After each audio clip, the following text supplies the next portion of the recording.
India and the Asian countries did not get the shock. No, he says, till this crisis came, 2001, the productive capacity of these Asian countries was 33% of the world production. Today now it is 43%. It has risen. While let us examine afresh. So in that context, Sri Lanka is opting itself to a new alignment with our neighbors. You will see our relationship with China is excellent. China is no more a communist exporting country. China puts the signal to the left and turn to the right. That is the Chinese way of conducting itself. Right. It's as equal to America in its political philosophy as any other. So India is struggling to come forward. But don't neglect India. In 1990, India was a poor country in the sense it could not pay for its imports for 2 weeks. In 1990, it collected 25 tons of gold and sent it by air to London and realized $100 million just to show we are not a pauper state. That India, Mr. Vas, today has 250 billion sovereign wealth in the form of foreign exchange reserves. You can't dismiss that. China has not billions, Mr. Vas, 2.3 trillion sovereign wealth. Sovereign wealth. Yeah. And that way, I must mention, Sri Lanka didn't have gold in the central bank worthy enough for you to make a wedding ring. So bankrupt and down. Yeah. Today you have. I met the governor of the bank 2 days back and I asked, he said 25 tons I have gold, come and see. You can sleep on the gold bullion. It's not bullion, you know the bullion. Yeah. Bullions are there. So this is the miracle. I don't say it's a miracle. We are changing our bend towards something else. We are not hostile to any country. We have to have new friends who will enrich us in our new path. Now you ask me, what is the economic policy? Now we have to, as proceed, you must come to you put your question, relevant question, I'll answer that. Yeah, in fact, now most of the countries, especially with this financial crisis, the global crisis, they tend to have this protectionism in place, Yeah. right? Now, when it comes to Sri Lanka, the economic policy of Sri Lanka, as you mentioned, the relationship with the emerging economies like China, Brazil, India, and Russia, and at the same time, something to do with the agricultural sector, something to do with the infrastructure in Sri Lanka. So how do you see that? Are we aligned correctly with the, the world market and the world economic situation? And are we just looking at our own assets? I must tell you, Sri Lanka survived this war with the LTT and the post-LTT period on one principle, food security. Food security. When Japan was asked by the Americans, take our Florida rice. We have a surplus of rice, we don't eat rice in America. You must take that rice. We are buying your cars, you must take our rice, Florida rice. Japan said no.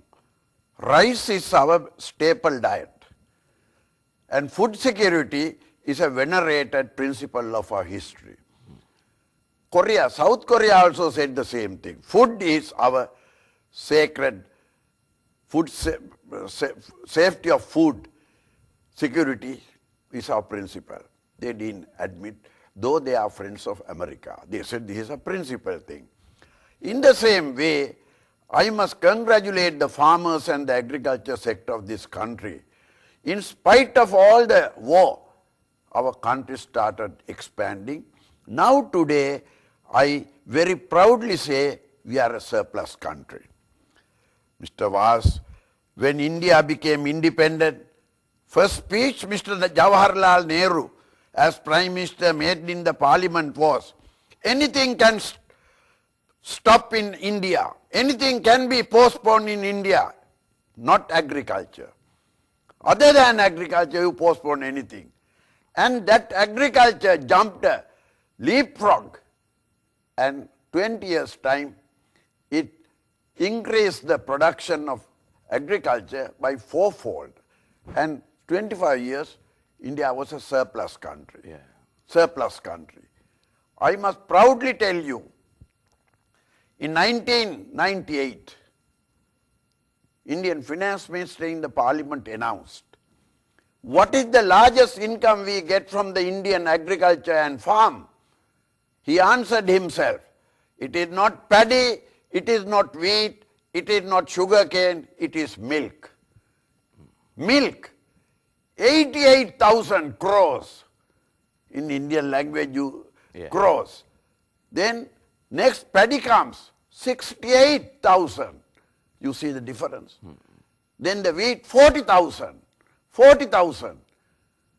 So he says, this is the white revolution, milk revolution. And we are getting rid of poverty through one of the unheard of things, that is the milk production. And in 1999, India overtook America as the largest producer of milk in the world. And now they are going ahead. Now like that, our food security was the principal thing. Food security. Whatever happened, the supply of water, irrigation and food production went on. Not a single man died on the road by starvation in this country, in spite of the war. So on the other hand, I must tell you, today we are self-sufficiency has been achieved in rice, then near self-sufficiency in maize, that is badairingu, then fruits and vegetables. 5 times it has gone up. Go anywhere on the road. More than the florists, you see the vegetable stalls in the country. Yeah. Such a beautiful thing. Such a beautiful thing. Thousands and thousands of the vegetable stalls have come. 5 times the vegetable production, 5 times the fruit production.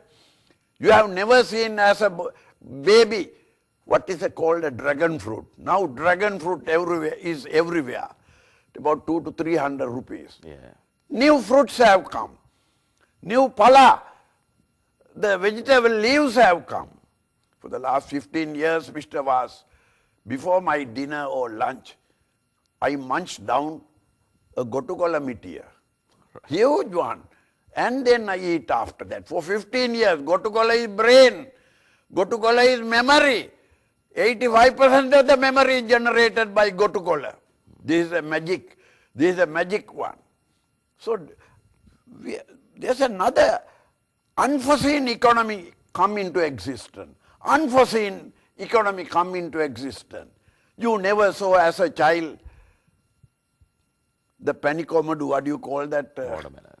Watermelon. In such large numbers. Huge numbers. Last time your television said the watermelon, the farmers are not bringing it to the market because the melon fruit is 2 rupees now. It's not worthy taken to the market. Now the price is going up. Watermelon, this is a very precious thing.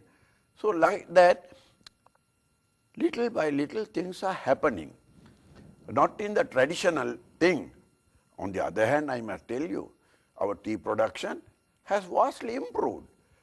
Our remittances from abroad, especially from the Middle East and others, heavily improved, highly improved. The good side is that improvement. Then look at the schools. 5th standard, there's a test, scholarship examination test of the 5th standard. 300,000 children passed that exam. about 1,000 children, super great children, of the higher schools, higher levels. Right. We are waiting. We are making the raw material for the 21st century industrial revolution in this country. Now, Mr. Suriyapperuma, amidst all these, I mean, there have been some allegations and criticism from the opposition as well as some fractions of the society about the infrastructure of the agricultural sector, especially the well-being of the farmers. And now, for an example, there have been some instances where the farmers burnt their harvest, without getting a proper price for their harvest. How do you respond to those kind of allegations and criticisms? This burning the harvest, I examined that. That's a Colombo crowd had gone and paid for the petrol and paid the farmer to set it fire. You must set fire to those chaps. Not like Mervyn, you must set fire to those chaps. They have gone up to those areas, paid the farmer, taken the photographs and set fire to the thing with their own petrol. This very isolated propaganda stunt. Otherwise, our farmers never burnt their harvest. It's a sacred thing. In the paddy field, our harvest is very sacred.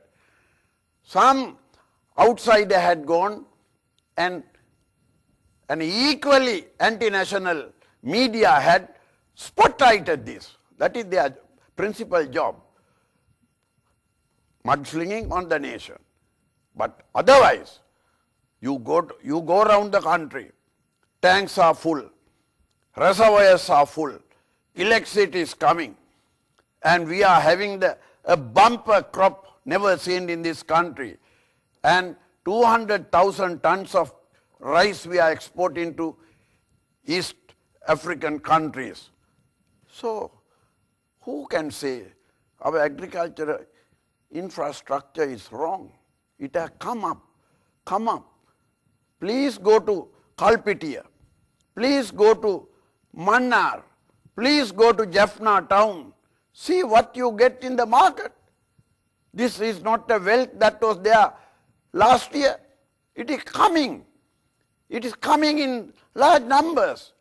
And the fish is now coming to the household in large numbers.